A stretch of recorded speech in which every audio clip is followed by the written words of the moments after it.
When schools return this week, face masks during lessons for students will again be mandatory, like they were last spring. Teachers at the front of class won't be required to wear them. As the national vaccination campaign presses on, schools policy in England comes into line with Wales and Scotland. It's familiar ground. We had this before last year and it was quite disruptive, I thought, because it was really hard to hear what other people were saying.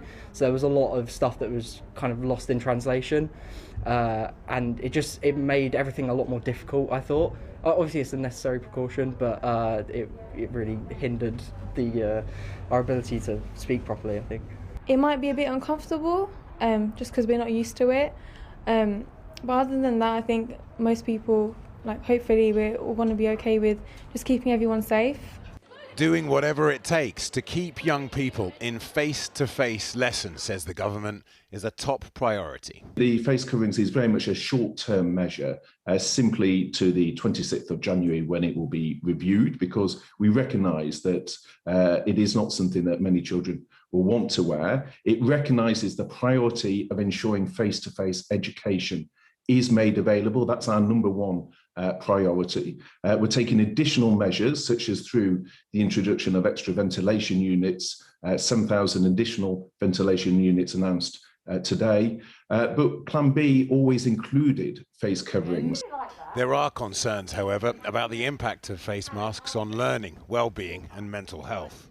You are sceptical about masks? Well, there is evidence all over the world from different university after university that mask wearing does inhibit children's mental health and well-being and has an impact on their learning and emotional intelligence. So what I'm worried about is that long after we've dealt with the COVID pandemic, that we will have an epidemic of mental health problems amongst young people if we don't act to deal with it now. But with the rapid spread of Omi-cron, particularly among the still largely unvaccinated younger population, decision makers are faced with the here and now. We've got evidence from large studies in community settings showing that mask wearing does reduce acquisition of the infection. And so every little bit we can do to help is a good idea. Schools have to apply if they want additional air purifiers, but the government says they aren't a replacement for good classroom ventilation.